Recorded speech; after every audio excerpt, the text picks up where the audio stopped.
और एक बड़ी खबर आपको दिखा रहे हैं। इंदौर से एयरपोर्ट रोड पर सोमवार शाम हुए एक भीषण ट्रक हादसे को लेकर मुख्यमंत्री डॉक्टर मोहन यादव ने गंभीर चिंता को जाहिर किया। मंगलवार को वे इंदौर पहुंचे और अस्पताल जाकर उन्होंने घायलों से खास मुलाकात की। मुख्यमंत्री ने मृतकों के परिजनों को 4-4 लाख रुपए और घायलों को 1-1 लाख रुपए की आर्थिक सहायता देने की भी घोषणा की। उन्होंने यह भी आश्वासन दिया है कि घायलों का इलाज सरकार की ओर से पूरा कराया जाएगा। इसके साथ ही जिन लोगों के ऑटो भी क्षतिग्रस्त हुए हैं उन्हें नए ऑटो उपलब्ध कराए जाएंगे। कलेक्टर कार्यालय में मीडिया से चर्चा करते हुए मुख्यमंत्री ने यह भी कहा कि घटना की जांच की जा रही है और दोषियों को भी किसी भी सूरत में बख्शा नहीं जाएगा। प्रथम दृष्टया के अनुसार लापरवाही सामने आने पर 8 पुलिस अधिकारियों के साथ कर्मचारियों को भी निलंबित कर दिया गया। इनमें से एसीपी सुदेश सिंह, एएसआई प्रेम सिंह, सूबेदार चंद्रेश मरावी, निरीक्षक दीपक यादव और 4 कांस्टेबल शामिल हैं। इंदौर से जिला ब्यूरो चीफ मयूर बंसोड़े की खास रिपोर्ट। इंदौर में जो दुखद हादसा हुआ है, जिस दुखद हादसे के कारण से हमारे 3 लोगों का दुखद निधन हुआ है, कई लोग घायल हुए। मैं कई लोगों से मिलके आया हूं।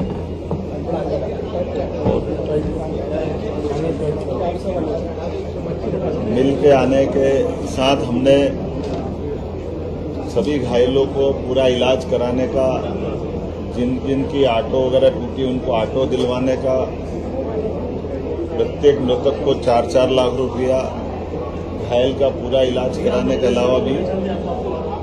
1-1 लाख रुपया उनके लिए भी, और 1-2 गरीब परिवार के जो खासकर जिनका पति भी घटना के शिकार हुए हैं उनके, और जो बच्चे जिनके छोटे उनकी पढ़ाने की चिंता भी हमारी अपनी सरकार के माध्यम से करेंगे। क्योंकि ये घटना बहुत दुखद हुई है और ऐसी घटना में सरकार के माध्यम से प्रशासन की व्यवस्थाओं को चाक-चौबंद करने के लिए हमने कल ही हमारे एसीएस होम शिवशंकर जी को भेजा था, आज ही भेजा है। और भी प्रथम दृष्टया कुछ कार्रवाई मैं उनसे चर्चा करने के बाद अनाउंस कर रहा हूं और डिटेल जानकारी लेते हुए बाकी और भी इस संबंध में आगे किया जाएगा। इंदौर में सोमवार बेकाबू ट्रक घटना में पुलिस उपायुक्त को भी तुरंत हटा करके भोपाल अटैच किया जाएगा। सुदेश सिंह सहायक पुलिस आयुक्त, प्रेम सिंह एएसआई, चंद्रेश मरावी प्रभावी सूबेदार सुपर कॉरिडोर चौराहा, दीपक यादव निरीक्षक एरोड्रम की प्रथम दृष्टया लापरवाही पाने जाने से इनकी जिम्मेदारी निर्धारित करते हुए तत्काल प्रभाव से इनको निलंबित करने की कार्रवाई की जा रही है। इसके साथ ड्यूटी पर तैनात सभी कांस्टेबलों को भी निलंबित किया जाएगा। 4 पुलिस कांस्टेबल, अपर आयुक्त, मुख्य गृह सचिव घटना की जांच करके आगे की कार्रवाई प्रस्तावित करेंगे। जिस कांस्टेबल ने अच्छा काम किया है, पंकज यादव ने, या और जो बताया गया है, इनको भी पुरस्कृत किया जाएगा। अनिल पिता लाल सिंह कोठारी, जिन्होंने अपनी रिक्शा में 4 लोगों को बचाया जिसमें 2 साल का बच्चा था, इसको भी पुरस्कृत किया जाएगा। और स्थानीय जो लोग और भी जिनको ध्यान में आएगा कि जिनने ऐसी घटना में अपने आप का बड़ा योगदान दिया, ऐसे सब लोगों को जानकारी दे करके भविष्य में होने वाली घटनाओं में ऐसे अच्छे लोग जो जान की बाजी लगा करके कुछ लोगों को बचाते हैं, मदद करते हैं, उनका भी ध्यान रखने का, उनके बारे में यथायोग्य प्रकार से पुरस्कृत करते हुए नगर निगम, जिला प्रशासन भविष्य में ऐसी घटनाओं को रोकने के लिए वो सारे प्रबंधन करने के लिए भी कहा कि कहीं ई नाका या हमारी डोम कैमरे या कभी कोई कारण से ऐसे वाहन बेकाबू होकर जाए तो उसके रोकने के भी साधन उपलब्ध कराएं, ताकि ये ऐसी घटनाओं को रोकने में स्टाफर या जो हो सकते हैं वो सब प्रबंधन आज के दृष्टि से भी प्रस्तावित करने के लिए मैंने एसीएस को कहा है कि वो सब देखे। ये जो हमारे हैवी ट्रैफिक से संबंधित ऐसे मार्ग हैं, इनका यातायात का भीड़ के दबाव का आकलन कर ले, कैसे कैसे इनको कंट्रोल कर सकते हैं। जरूरत पड़ेगी तो एलिवेटेड रोड वगैरह बनाना हो, एलिवेटेड ब्रिज बनाना हो, जैसे भी कर सकते हैं उस सब तरह से विचार करने के लिए इंदौर में दोबारा ऐसी घटना न हो, इसके प्रबंधन करने का मैंने निर्देश दिए हैं। आज मैं बड़े दुखी मन से भी कहना चाहूँगा कि कल रात से जब ये घटना घटी, सच में मेरे मन में भी और हम जैसे कई सारे लोगों को रात को नींद भी बड़ी मुश्किल से कैसे आई होगी, आप भी जान सकते हैं। ये बड़ा कठिन दौर था जिसमें भगवान महाकाल ने ही बाल बाल बचाया, नहीं तो बड़ी घटना हो सकती थी। लेकिन हमको इस सब बातों से ये भी सबक लेना कि दोबारा ये घटना न हो, इसीलिए सारे प्रबंधन करने के लिए मैंने अपने सारे कार्यक्रम कैंसिल करके यहीं तुरंत आकर के घायलों से मिलने का, पूरी घटना की विस्तृत जानकारी लेने का और वरिष्ठ अधिकारियों को इस पूरे काम पर लगाया ताकि वो इसकी तह में भी जाए कि इस सारी घटनाओं के अंदर कोई हमारी कहाँ चूक हुई, भविष्य में वो चूक ना हो, इस पे भी हम काम करें। एक और कल हमारे लिए सौभाग्य की बात है, यशस्वी प्रधानमंत्री का इंदौर आगमन हो रहा है। माँ अहिल्या की नगरी में उनका आगमन हमारे लिए एक अलग अवसर भी दे रहा है। जब यहाँ पुराने समय में इंदौर, उज्जैन, रतलाम, ग्वालियर कॉटन मिल हुआ करती थी, जब कॉटन की बड़ी बड़ी इंडस्ट्रियाँ चलती थी, राजा महाराजाओं अंग्रेजों के काल में बड़ी बड़ी इंडस्ट्रियों से लोग रोजगार पाते थे। बाद में सरकारों के, कांग्रेस की सरकारों के द्वारा ध्यान न देने के कारण से धीरे धीरे करके वो सारे मिल बंद हो गए। मिल बंद होने से और बड़ा नुकसान हमारी कॉटन की जो खेती कपास की होती है। ऐसे में हमारी सरकार ने प्रयास किया कि ये वापस कॉटन कैपिटल हमारा राज्य बने, कपास की खेती को फिर प्रोत्साहन दे और फसल से लेकर के धागा, धागा से लेकर कपड़ा और कपड़े से रेडीमेड गारमेंट्स की हमारी अलग अलग प्रकार की निर्यात इकाइयाँ काम करें। इसलिए 6 लाख से ज़्यादा किसानों की मदद करने के लिए और